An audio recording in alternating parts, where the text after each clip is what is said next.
नमस्कार मंडळी, स्वागत आहे तुमचं माझ्या विविधा या यूट्यूब चॅनलमध्ये. आजची कथा आहे दूरदेशीचं वधू संशोधन. लेखिका डॉक्टर अंजली जोशी. शनिवारी सकाळी जाग आली तेव्हा अंग मोडून आलं होतं. तेवढ्यात आईच्या मेसेजची धून वाजली. तिकडे आता संध्याकाळचे 5 वाजले असतील. हा तिचा तिसरा ऑडिओ मेसेज. त्यात काय असणार याचा अंदाज होताच. काहीशा अनिच्छेनंच तो उघडला. शुभम, अरे मी ज्या नवीन मुलींची प्रोफाईल्स पाठवली आहेत तुला, त्यांना संपर्क केलास का? या वीकेंडला तरी जमव बाबा, आता 2 आठवडे झाले. आई बाबांना वाटतं की शनिवार रविवार म्हणजे कामाची धावपळ नाही, उलट जास्तीत जास्त काम याच दिवशी असतं.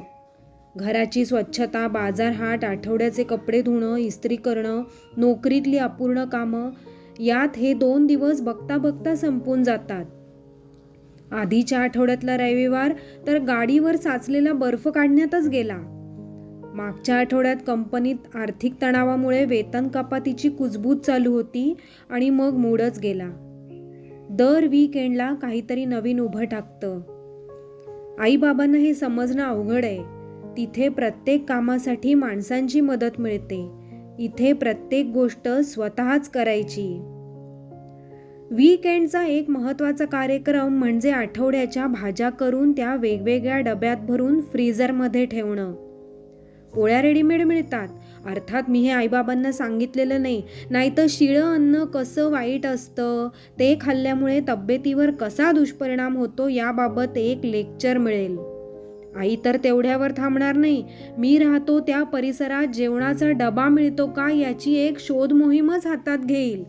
आणि आता लग्नाच्या मुलींची प्रोफाईल्स जोमदारपणे पाठवत असते, त्या डबेवाल्यांच्या प्रोफाईल्सची भर पडेल. उठायचं त्राण नव्हतं. अंगातून गरम वाफा आल्यासारखं वाटतंय. ताप आला असणार बहुतेक. पॅरासिटामॉलची गोळी घेतली. आता थोडा वेळ शांत झोप लागली की बरं वाटेल. आजची सगळी कामं तुंबून राहणार. या वीकेंडलाही प्रोफाईल्स बघायला वेळ मिळणार नाही. आईला काय सांगणार? ताप आलाय असं सांगितलं तर तिला तिथे रात्रभर झोप लागणार नाही आणि मग सतत काळजीनं फोन करत बसेल. डॉक्टरकडे जा, औषध घे, खर्चाचा विचार करू नको म्हणून मागे लागेल. इथे किरकोळ तक्रारींसाठी डॉक्टरकडे कुणी जात नाही. वैद्यकीय उपचार इतके महागडे असतात की 1-2 टेस्टमध्येच आत्तापर्यंतची साठवलेली पुंजी रीती होईल. फोनच्या रिंगनं जाग आली. आई बाबांचा व्हिडिओ कॉल. मी सावरून बसलो. झोपलेलो दिसणार नाही याची काळजी घेऊन फोन उचलला. शुभम, अरे कधी बघणार आहेस त्या मुलींची प्रोफाईल्स? त्यांच्या मुलींनाच थेट संपर्क करायला सांग की. मला त्या विषयावर चर्चा नको होती. अरे त्या मुली तशाच उत्तरच देत नाहीत. मग आम्ही पालकच एकमेकांना संपर्क करत राहतो. कसली रे तुमची पिढी? पहिला कॉन्टॅक्ट कुणी करायचा यावरून इगो इश्यू? आईची पट्टी चालूच होती.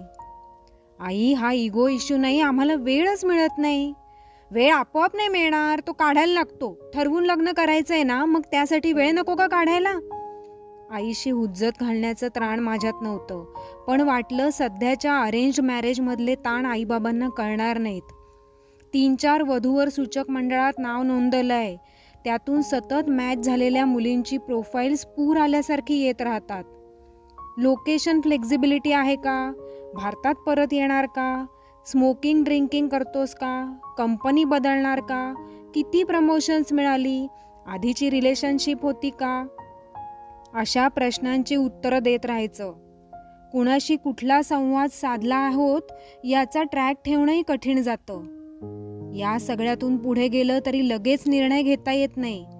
चर्चांच्या असंख्य फेऱ्या होतात. अनेकदा पुढे काहीच होत नाही. हे सगळं थकवणार आहे. अरे त्या श्रुतीशी बोललास ना? पॉझिटिव्ह वाटतंय का? आई नेटानं विचारत होती. कोण श्रुती?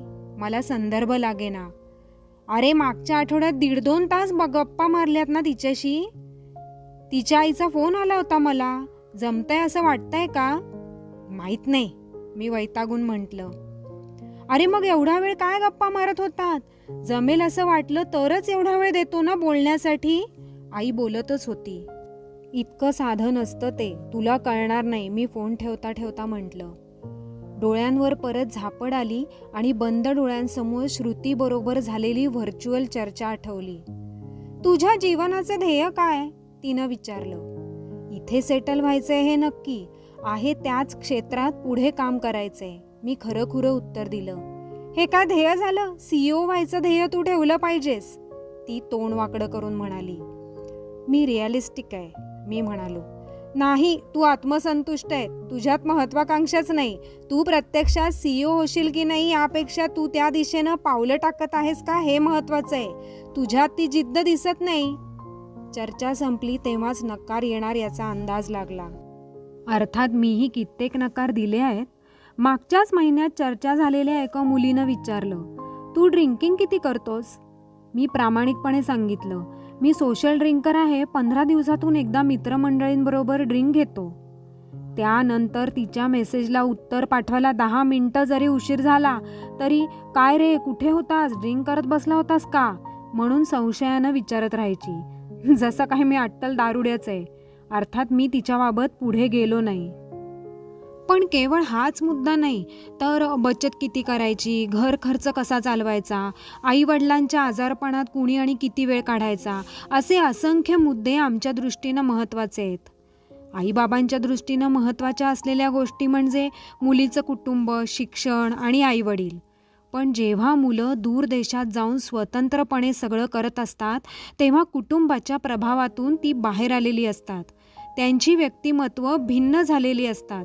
म्हणून व्यक्तिमत्वाचे सूक्ष्म कंगोरे आमच्या दृष्टीनं महत्त्वाचे असतात, जे आईबाबांना बिनमहत्त्वाचे मुद्दे वाटतात. ते आमच्या दृष्टीनं गाभ्यातले असू शकतात. एकदा मी याबाबत बोलण्याचा प्रयत्नही केला तेव्हा बाबा म्हणाले, तुम्ही मुलं मुली कसल्या फालतू मुद्द्यांची चिकित्सा करत राहता. आमच्या वेळी असली चिकित्सा नसायची. 1-2 भेटीतच लग्न पक्क ठरायचं आणि तरी आमचे संसार सुखाचे झालेच की. यातले किती संसार खरे सुखाचे झाले आहेत यावर मी अर्थातच आईबाबांशी वाद घातला नाही. पण मुलींबरोबरच्या चर्चांचा तपशील सांगणं बंद केलं. तरीही ते खोदून खोदून विचारत राहतात. इथे अनेकदा एकटं वाटतं. शेअरिंग करण्यासाठी जवळचं माणूस हवंसं वाटतं. जोडीदाराची कमतरता जाणवते.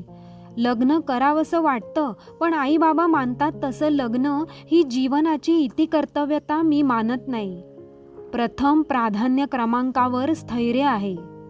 त्यासाठी नोकरी टिकवणं महत्त्वाचं आहे. इथे नोकर कपात सुरू झाल्यापासून आमच्या क्षेत्रात हाहाकार उडालाय. नोकरी गेली तर पर्यायी मार्ग काय अवलंबायचे हा विषय सध्या प्राधान्यावर आहे. लग्नाच्या प्रयत्नांना मग कमी वेळ दिला जातो. तसं झालं की आई बाबा कासावीस होतात. त्यांना वाटतं की लग्न झालं की स्थैर्य येईल. मला उलट वाटतं, आधी स्थैर्य मग लग्न.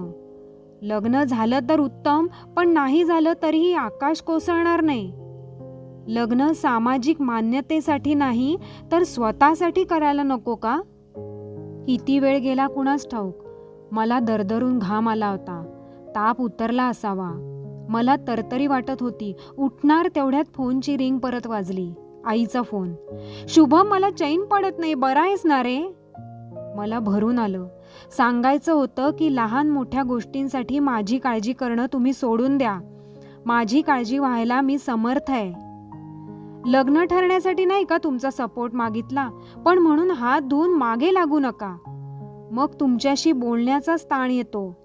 मला माझ्या गतीनं जाऊ द्या. माझ्या निर्णयात मला तुमचा सपोर्ट हवाय, अवलंबन नको. या दोन्हीतली सीमारेषा फार धूसर आहे ना? पण माझे शब्द घशातच अडकले, कारण आईचा आवाज ऐकू येत होता. शुभम, अरे माझ्या मैत्रिणीनं एका मुलीचं स्थळ सांगितलंय, तू बोलून तर बघ.